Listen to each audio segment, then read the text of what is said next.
Shalom, this is Sophia Americana, and we're here with a video, your friendly neighborhood human, and we're here with a video that I am calling the Antidote.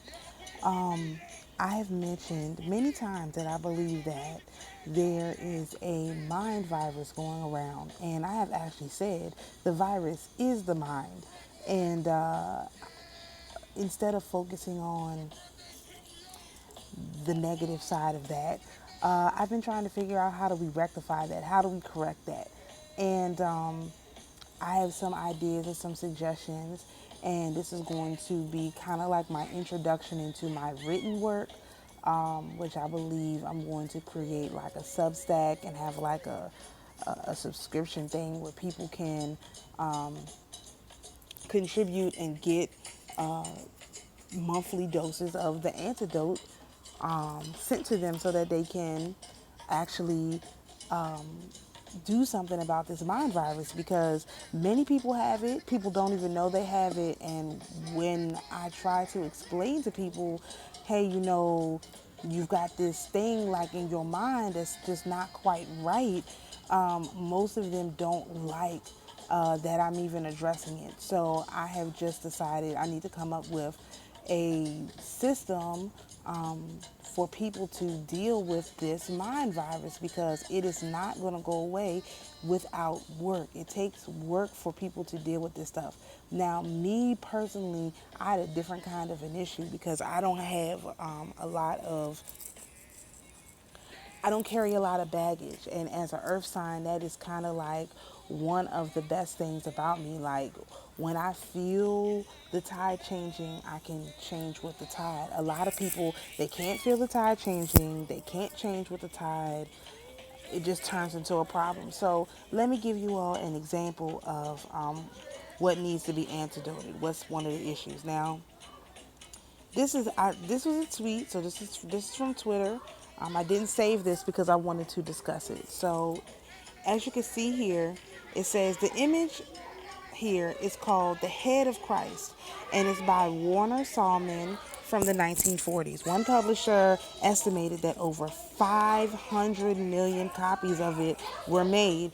That would mean one copy for every about 16. No. No, I'm doing something. One copy for every 16 people on Earth. One of the most influential images ever made by a random guy. That's in parentheses for me. And as you can see, here is your quote unquote white Jesus that many of you all absolutely hate, think that this image has been around since forever and whatever, but you're about to get an education just like I did when I saw this post, because I was like, this is impossible, but look, 500 million copies of it were made. 500 million, that is a lot of pictures. So here was what he was commenting on, which is the Midwestern church basement, right? And of course you see the picture there. All right, now here's the thread. This guy, no one has ever heard of, probably set the way for hundreds of millions of people's imagination of Jesus, and influenced way more than that indirectly. His competition would basically be people like Da Vinci, Raphael, the most famous artists ever lived. And this is this guy right here. Okay? He was even part of a weird sectarian, semi-offbeat evangelical church that's a certified TM America moment. And this is the church that he was a member of. We're going to look at these. Salmon was a lifelong member of the Swedish Evangelical Mission Covenant of America, now the Evangelical Covenant Church, an evangelical Protestant denomination.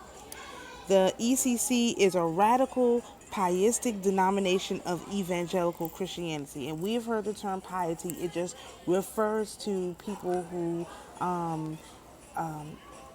basically stay poor, quote unquote, to stay humble, right? And this is what their sigil looks like.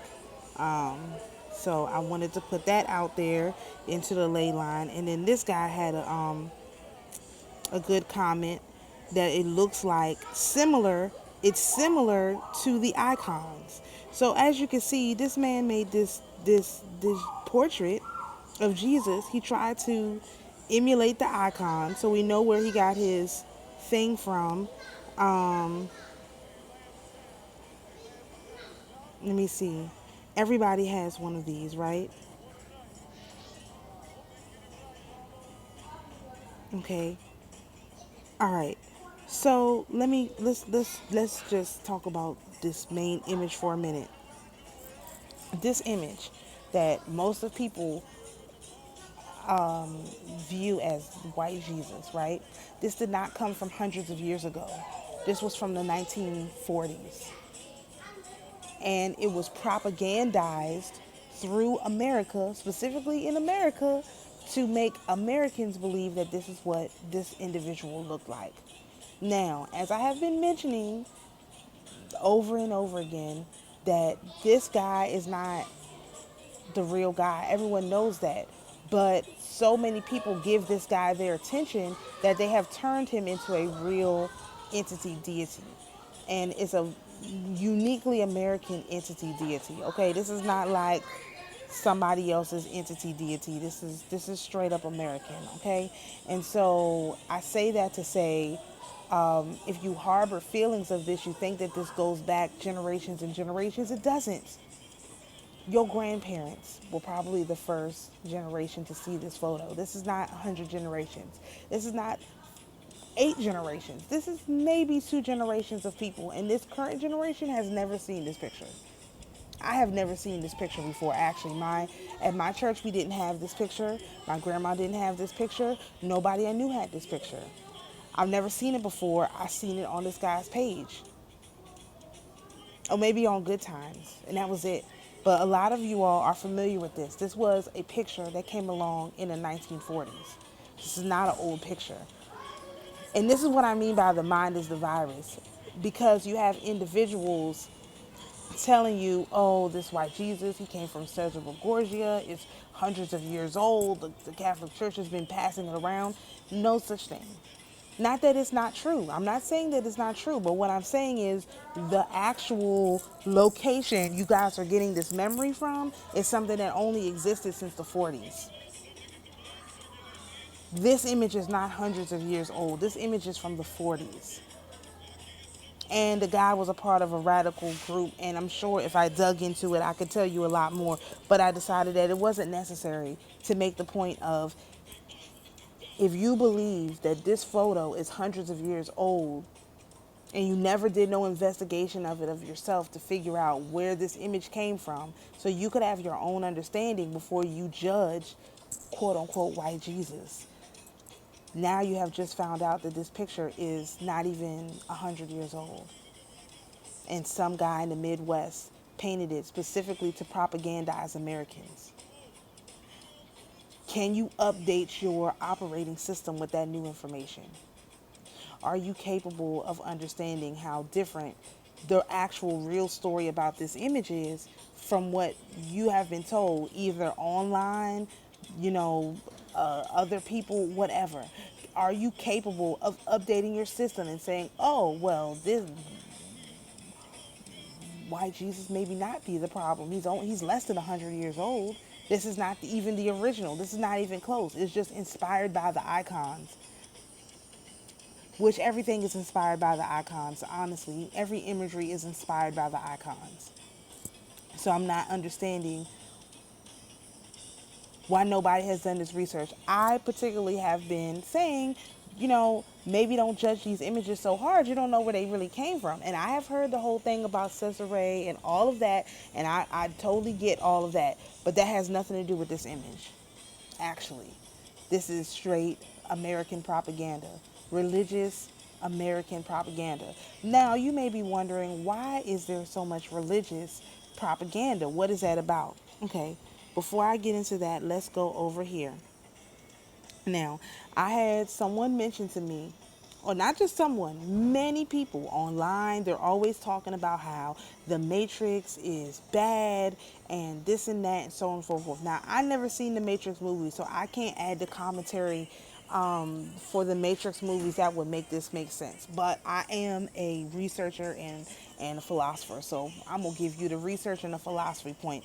So as someone was mentioning to me, oh, the Matrix is bad and we got to get rid of this Matrix and all of that, I start to question all of that stuff because in general, anybody saying that we have to get rid of a system and have no system to replace it, I look at that the person who is spewing that, the actual, these people, these content creators that are spewing this philosophy, I look at them side-eye because I know for a fact they have nothing to replace what they're demanding to be removed. And it's not the individuals, you all, the listeners, fault. It's really the content creators. If you're going to be a content creator, you have to be responsible with the content you create. And many content creators are 100% irresponsible with the content they create. They have not thought one bit about how to solve any of these problems, and yet they want to do nothing but identify the problems with absolutely no solutions. And we don't do that over here. We do the antidotes. And so the solutions to these problems, right? So I looked up tricks, right? And I was like, wait a minute. It says female, a gentle suffix from Latin corresponding to the masculine tor or. And I was like, what's that about? So y'all know what it is. A dominant female entity, mistress. It's only been used since the 1560s, but it was rare until the late 20th century. So until the 20th, they weren't using this term like this. Again, this is new. 20th century is the 1900s. This is new. They just started using this term again a little over 100 years ago. This is not old term because before they used the term or. So let's look at what or means. Word forming element making nouns, quality, state, or condition from the Middle English hour or from Old French hour. Ear, Urim, also in cases atorum or nominative atorum. Okay. The term is hour. It's not matrix. It's my hour. Or mayor. Like mayor. Or the... Don't you dare monitor me. I don't think so, bro. So when you turn that around, may or, my or, it could be our ma, our mother. So everybody is saying, I hate the Matrix is awful, da da da da da. What if the Matrix is our mother? Meaning, what mother births a child and then leaves the child to fend for themselves? I have 3 children plus, with all the ones that I take into my care, and I pray for, right? What I would do is I would set a system in place for them to operate in, and I would attempt my very, very best not to interfere with their learning so that they can learn how to do stuff, but also at the same time not leave them with no sort of structure. As a parent, you are constantly providing structure for your children. So our mother that everyone has this negative polarity towards is this quote unquote matrix that you all hate so much. That is where our mother is. She literally gave herself to implement a system that we could follow. Now has our mother been infiltrated and taken over and messed up? Absolutely. We're going to talk about that in a minute. But can you rewrite the program in your mind that says the Matrix is bad? Because the Matrix is not bad. It's the people who are imitating the matrix with their false matrix that are bad. The matrix is set up. You can get out the matrix at any moment, at any time you get ready. However, do you know how to function inside the matrix before you get out of it? Have you mastered the matrix? Have you mastered our mother before you run around trying to deal with our father? A lot of people who have what I call the Hebrew mind virus, they don't want to deal with our mother at all. They don't want to deal with the matrix at all. That's a problem. The matrix is here for your protection. The matrix is here to keep you safe. The matrix is here for you to be successful. Have you had success in the matrix before you try to jump out of it? It's a way to be successful in this matrix, but have you done so? If you haven't, you might want to think about that. Now, when I started to look this up, it made me think of Odin. Now, I can't remember how I got to Odin, but let me tell you a little bit about Odin. Odin is a Norse god who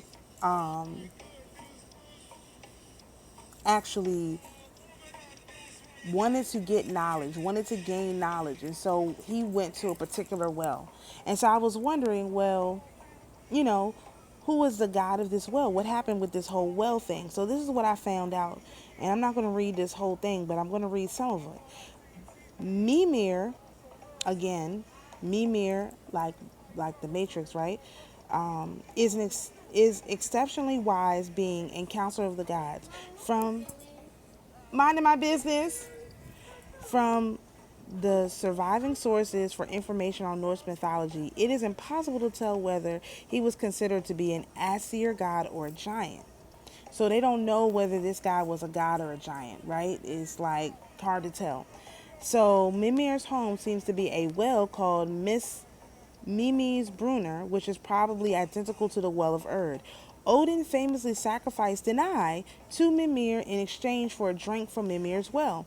Mimir was killed and beheaded by the Vanir during the Aesir-Vanir War. Upon seeing the severed head, Odin embalmed it with special herbs and chanted magical songs over it to preserve it. He consulted the head in times of need, and it continued to dispense incomparable advice. Listen, that's Project Looking Glass. These people, they got this from taking this guy's head. This is not even where I thought this was going because I didn't read this whole thing.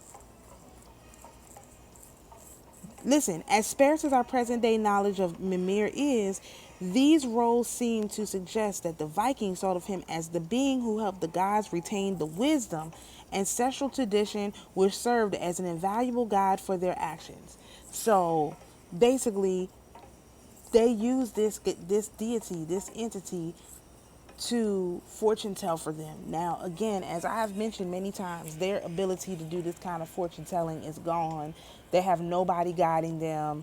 Project Looking Glass is not working. Nothing is working out for them. But one thing I want you to remember about this before we go on is that they didn't know whether he was a god or a giant.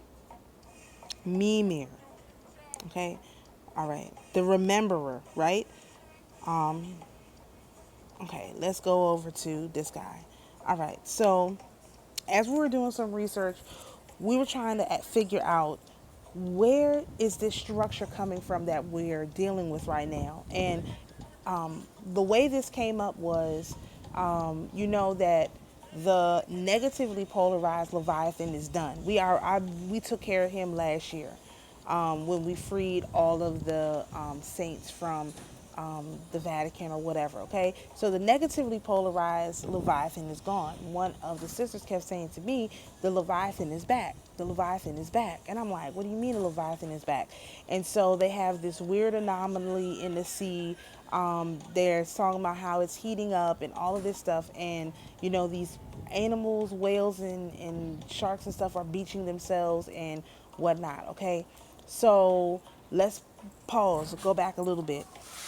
In the story of that Jesus tells about how to with the pigs, the guy he came across, and he has all of these demons, and the demons said it's not time yet, so they said cast us into the pigs. What did they do?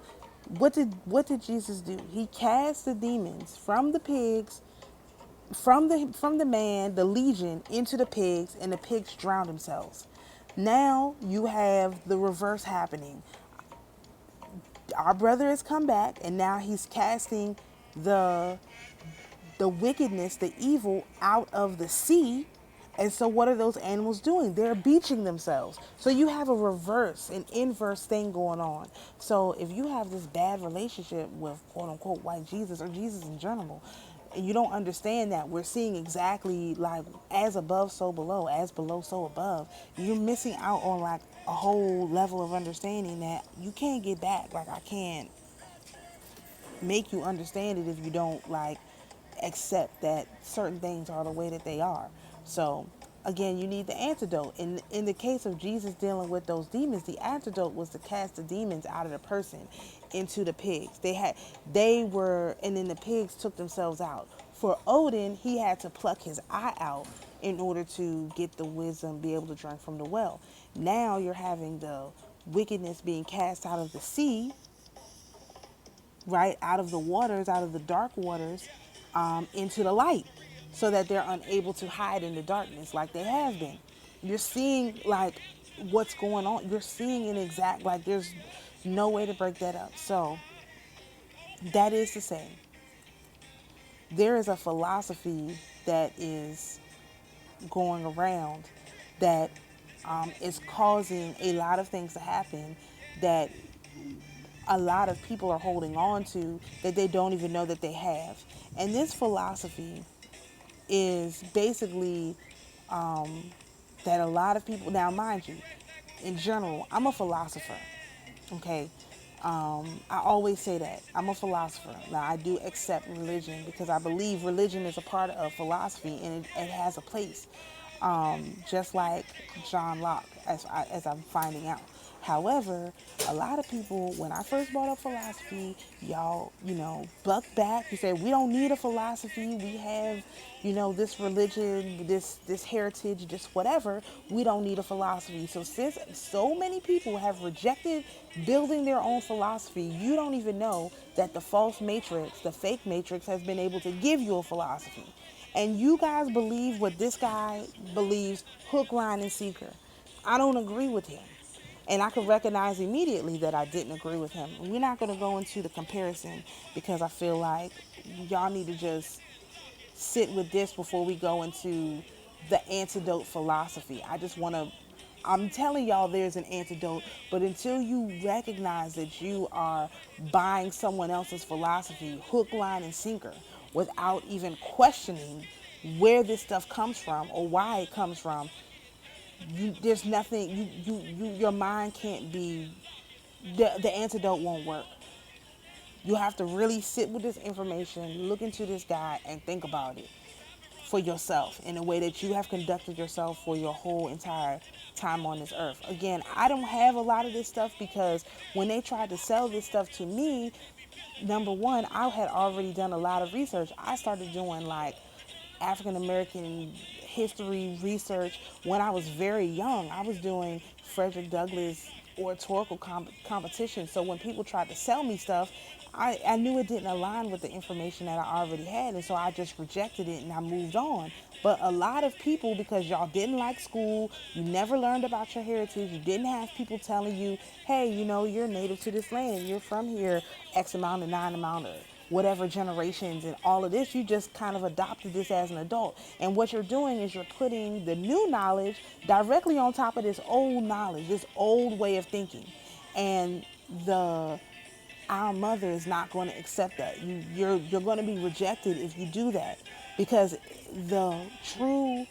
our true mother cannot operate when you still have these beliefs running around. And this is why things are taking so long, because a lot of y'all refuse to give up your belief system.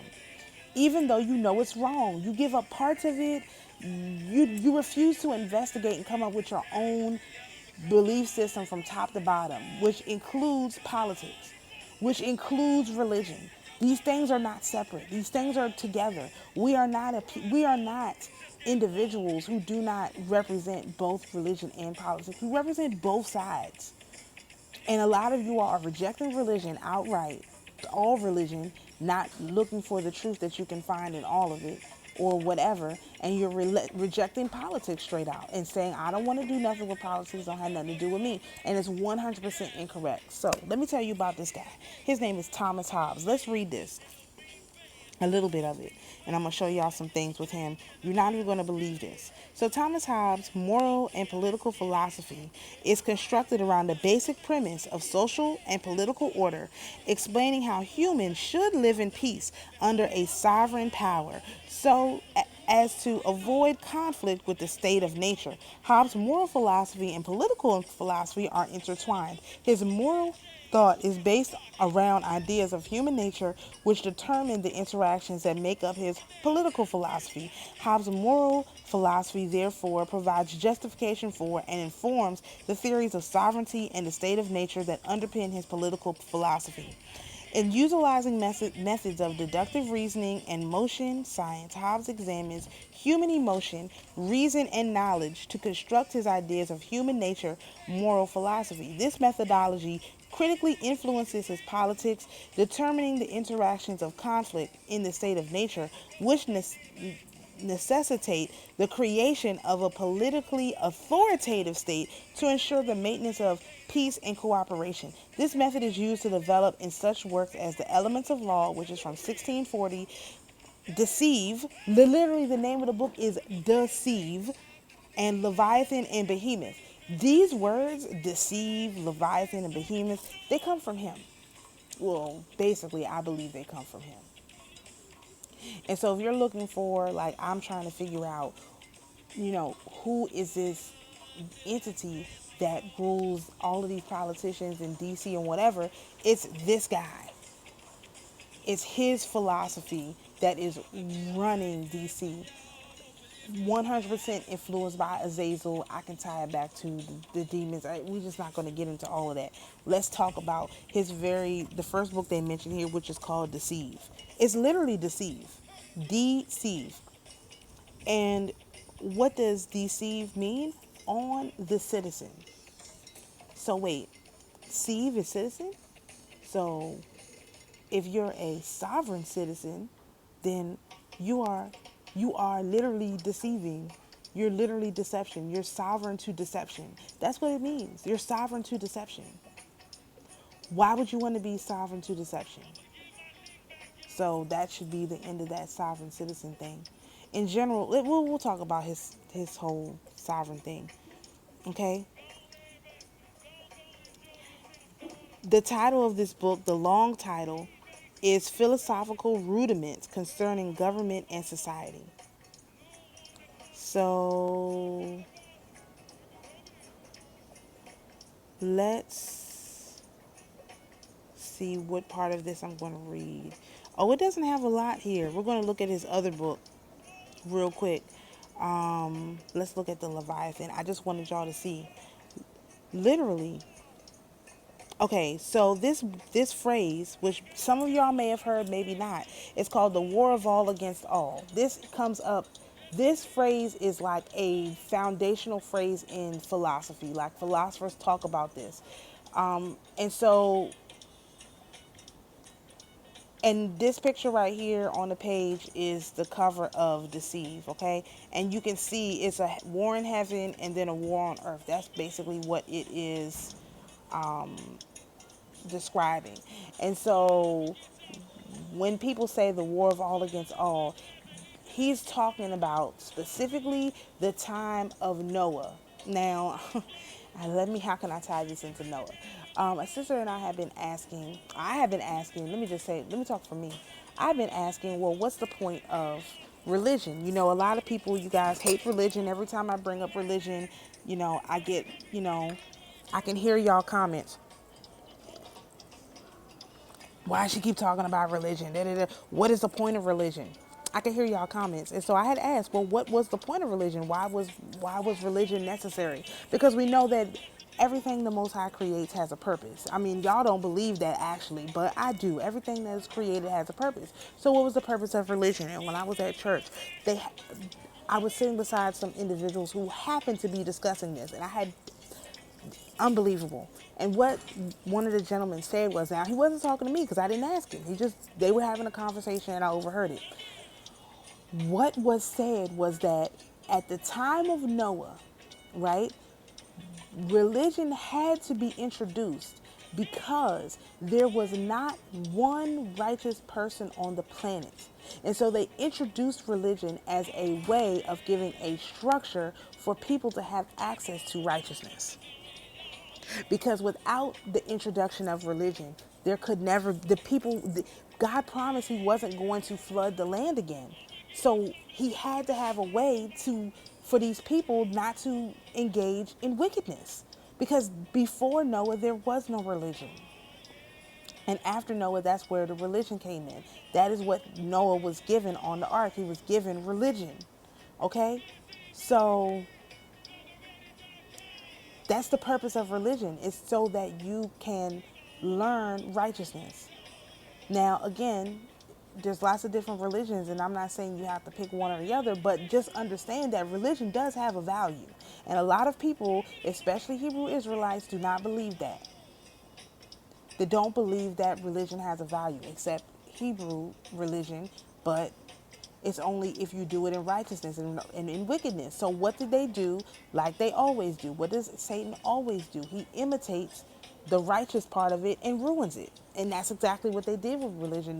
They put their little wicked system on top of it. But once their wicked system is removed from it, remember, the purpose of religion is so that you can have a path to righteousness. And so without religion, there's no example of how to get to righteousness.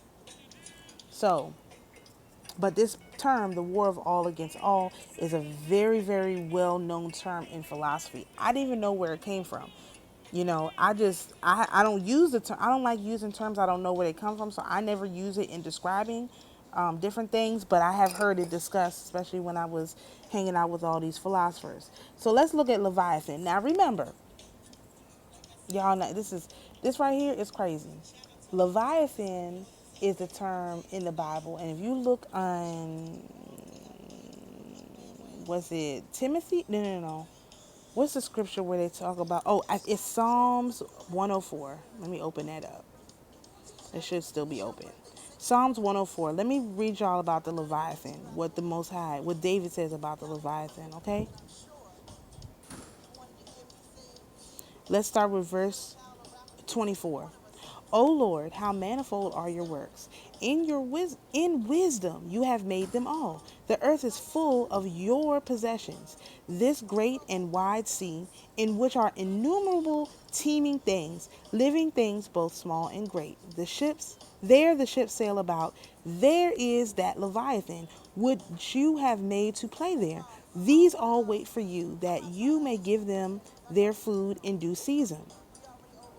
What you give them, they gather in. You open your hand, they are filled with good. You hide your face, they are troubled. You take away their breath, they die and return to their dust. You send forth your spirit, they are created, and you renew the face of the earth. Okay? So, in this sense, he's talking about the Leviathan. It's not the negative one, it's the positive one. The one that waits for the creator of all things to give him or her his instructions.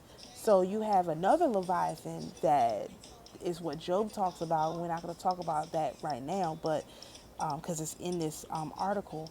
But you have another Leviathan, which is not a good one.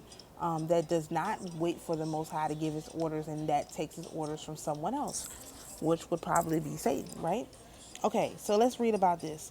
Leviathan, or the matter, form, and power of a commonwealth, ecclesiastical, and civil. Listen, a commonwealth, ecclesiastical, and civil. That's church and state.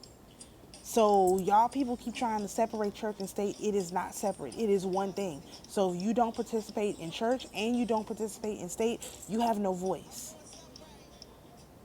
You have nothing. And that is the honest truth. That's the way this society is structured, for a good reason. Commonly referred to as Leviathan, was written by Hobbes in 1651 and revised Latin edition in 1668. The name derives from the biblical Leviathan. This word concerns the structure of society and legitimate government, and is regarded as one of the earliest and most influential examples of social contract theory. Let me tell you about social contract theory. You know the New Deal? where everybody's supposed to be taken care of and blah, blah, blah. That's a social contract. So this guy is the father of social contract theory. The government, this current government, is run off this social contract theory. Now, there is a anti-Hobbes, and his name is John Locke, which some of you guys have heard of. We'll do another video about him. But this is literally how the government is based. This is how church is based. This social contract theory. Okay, written during the English Civil War. So not only was this book written during the English Civil War, this gentleman, I listened to a lecture about him, was born during the Spanish Armada. Actually, the professor says that he thinks that his mother gave birth to him early because she was so afraid of this Spanish Armada. So this man, Hobbes, was literally born out of fear. And if you remember Ono Skelis, it talks about in the Testament of Solomon, it talks about how she was born from basically out of fear, basically out of like fear of death. And this is where this guy comes from, Ono Skelis, which means, of course, he comes from Azazel. There's no way to separate these two things once you understand the theory or the philosophy behind it. Okay. All right, it argues for a social contract and rule by an absolute sovereign. What does he mean by absolute sovereign? He does not mean the creator. When he says absolute sovereign, he means a monarch, i.e. the Pope, i.e. the king. That is, America is a theocracy, a monarchy ruled by the Pope. They have three of them. They have the president, well, not even really the president, but they have the president of the United States. That's the political war arm. You have the British monarch. That's the money arm or whatever arm, and then you have the Pope. That's the other arm. But even the King of England, the Queen of England, they give their fealty to the Pope. And a lot of people don't know that. I'm not going to go into detail, but if you look around, you will find out they pledge an oath to the Pope. The Pope gives them religious power to operate the Church of England. Okay? They don't do that with America. America can't be trusted with that kind of stuff. So we're underneath the Pope and the monarch. And really, they just use us when they trying to go to war. Okay, so y'all are talking about the whole, professional victims unit. They're the ones who's running everything. No, it's not the professional victims unit. It's the Pope, because the professional victims unit was a creation of the Vatican. You do understand that. So people who are upset at the professional victims unit, 1 or 2, they were given their orders to operate by the Pope. 100%, and it's proven by looking at this theory. So just let's keep going. Hobbes wrote The Civil War and the brute situation of the state of nature, which is the war of all against all. So basically he's saying our basic state of nature is fighting. Humanity never has peace. Now mind you, they came here and we were having peace. They brought war to us here on this. This is why it's important to state your claim as being from this land. Being from this land means your natural state is peace. If you're not from this land, your natural state is not peace. Because they believe the state of nature is war. And that's not true, because here they still hardly can get us to engage in war. They have to go all crazy trying to get us to fight. Right? They have to do a lot of propaganda in order to get us to fight.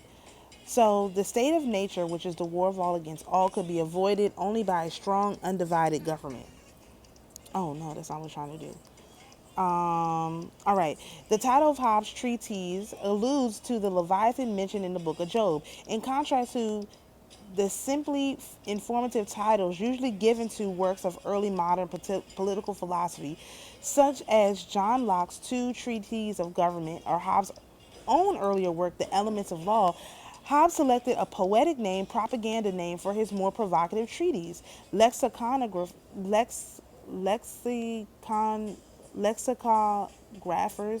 I can't say that word right. In the early modern period, suppose that the term Leviathan was associated with the Hebrew words lava, meaning to couple, connect, or join, and Thanin, believed to mean a serpent or dragon. In Westminster Abbey's annotations on the Bible, the interpreters thought the creature was named using these root words because by his bigness he seems not one single creature, but a couple of divers together, or because the scales are closed, straightly or compacted together, so because of the scales. Samuel Mint suggests that these connotations lend themselves to Hobbes' understanding of political force, since both the Leviathan and Hobbes' sovereign are unities compacted out of separate individuals. They are omnipotent. They cannot be destroyed or divided. They inspire fear in men, and they do not make pacts with men. Theirs is dominion of power on pain of death. So literally, it's all about death and destruction. He literally viewed that he created a Leviathan that was pure death and destruction, not this one that in Psalm 104 says, there the ships sail about. Psalms 104:26. There the ships sail about. There is that Leviathan which you have made to play there. Play there in the water where the ships sail. That's where the Most High put the Leviathan. They took this Leviathan and put him on earth. Now you can understand the Hebrew rose and what she does, because they took the Leviathan that was not supposed to be on earth, that was supposed to be in the dark waters, and put him on the earth. That's how he got there. They put him there. They conjured him to the earth where he was supposed to be in the waters. Okay? Let's look at this front piece and then we're going to talk about something else. Okay? After a lengthy discussion with Hobbes, the Parisian Abraham Boss created the etching for the book's famous front piece in the geometric style which Boss himself had refined. It is similar in organization to the front piece of Hobbes' Deceive, created by Jean Mathias. The front piece has two main elements. Listen to this. In it, a giant crowned figure is seen emerging from the landscape, clutching a sword and a crosier.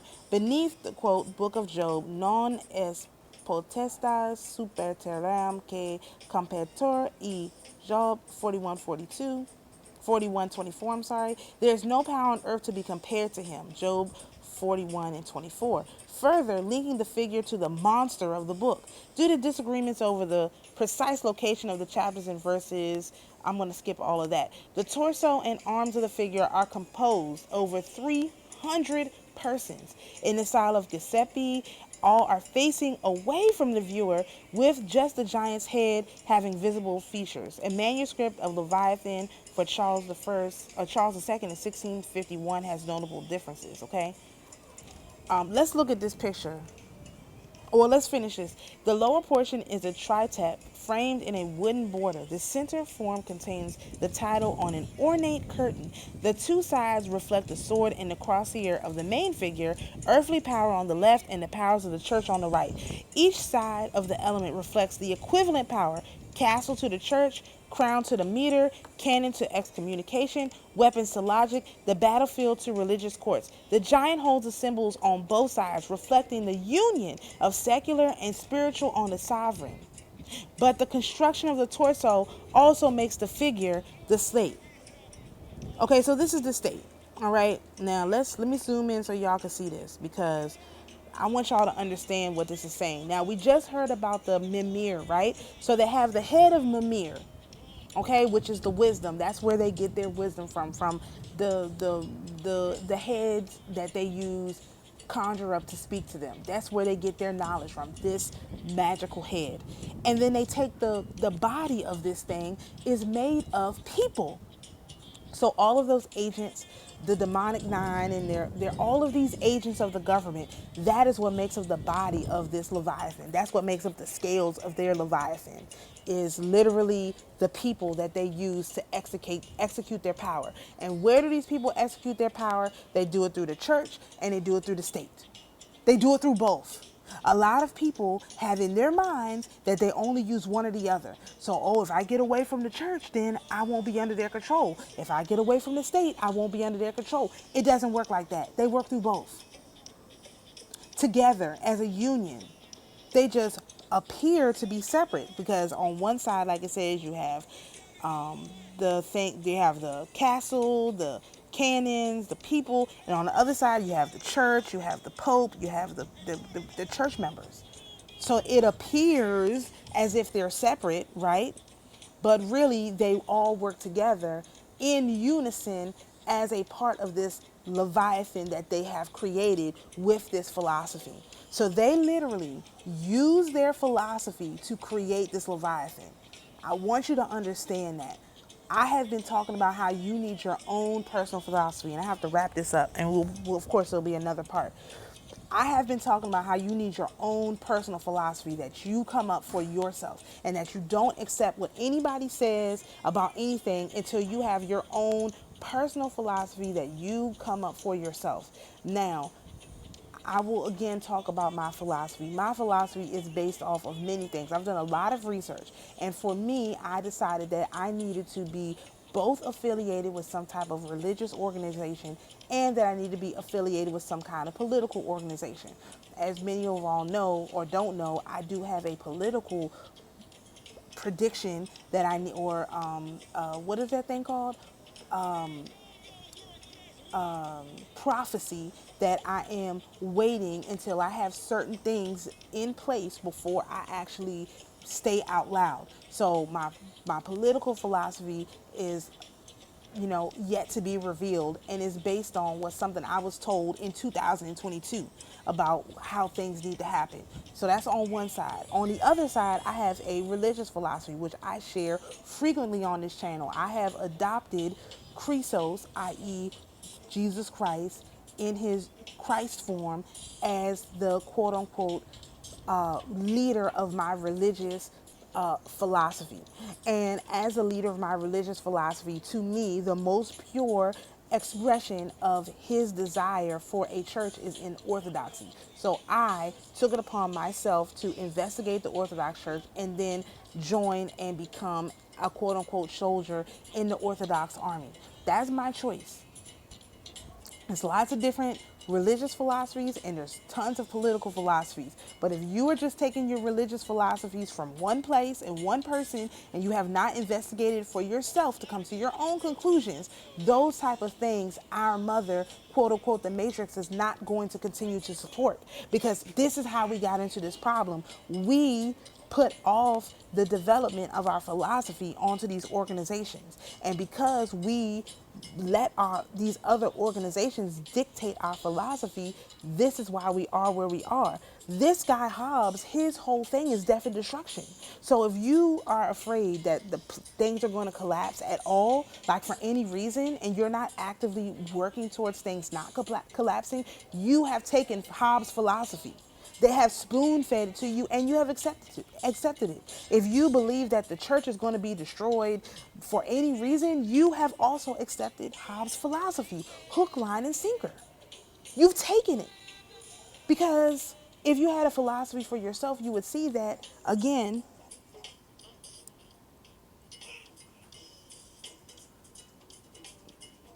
Psalms 104:24. O Lord, how manifold are your works. In wisdom, you have made them all. The earth is full of your possessions. Everything on this planet belongs to the creator of all things. He doesn't create junk. That means his systems aren't junk either. And many of you all have rejected all of the systems under the belief that they're all terrible systems and cannot be reformed. And I don't believe that. I have never believed that. I have never accepted that as my personal philosophy. And y'all know that because I've gotten on here and said, why do y'all think everything is going to crash? That doesn't make any sense. Why do you think that anything exists outside of this earth? Everything that exists in this whole universe can be found on this earth. As above, so below. Does it mean that you also can be found on things outside of this earth? Absolutely. But what are you doing about the things on the earth? I have said this many times. Before you go looking for things outside of yourself, outside of the realm that you have access to, you better make sure you are shored up in the realm that you do have access to. And many of you are not. You're not because you don't have the philosophy to support it. And therefore, the wealth can't show up, the abundance can't show up, the good life can't show up because you have accepted this Leviathan as your reality, both in church and in state. You think that this is the best things that could ever get. They'll never be any better than this because you have accepted Hobbes' philosophy. You are a subject of the sovereign Hobbs, basically Azazel. Eyes open. You have accepted this man as your sovereign. And that's okay. If you want Satan to be your sovereign, that's more power to you. I'm not here to change your mind. I'm here to simply say that there is an antidote to this thinking. But the first thing is you have to accept that you have contracted into this. I haven't. Now I may have had some things that I was holding on to that have been programmed into me as a result of my age group, my group of people that I grew up with. I.e., I used to always say, I'm an angry millennial. And I don't even think that was bad. Now that I think about it, that is true. I would be angry if I knew that we could live a better life and everyone else around me really rejected that. So yeah, I'm allowed to be angry as a result of that. Maybe you guys can stop rejecting the good things we're supposed to have so that we can have more of the good things. But instead, everyone just accepts the bad things. They never question it. They never challenge it. And all of a sudden, we're stuck with all these bad, horrible things. Thanks. Yeah, I would be angry for that. So I'm allowed to have that anger as a result of this. I want you all to stop doing that so we can not have that as our experience. That would be great for me if you would do that. I know that many of you all can't. You refuse to. You refuse to look at yourself clearly and say, I am the one who accepted this philosophy and I am the one who has to change it. Because what's going to happen is just like you see those animals beaching themselves, the demons are going to be cast out of you. They will. And once they're cast out, either you're going to be like the guy Jesus healed, or you're going to be like the pigs and your body is going to dump itself because it can't handle life without these demons. That's what's coming. These things are going to be cast out. Either you can accept now that things are going to change and you are going to be the change, and you need your own personal philosophy and your own love for our mother, our real mother, the Matrix, or you're going to be cast out of your body. I don't know how else to say that. There's no nice way to put that. You're going to be cast out of your body. So I recommend that you think about these things. And like I said, we're going to do more videos about this because I want to talk about John Locke, so you know what.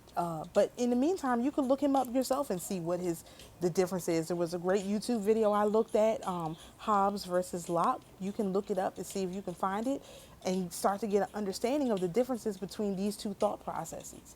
But I want you to take a good look at what you all are. You all are the scales on the Leviathan.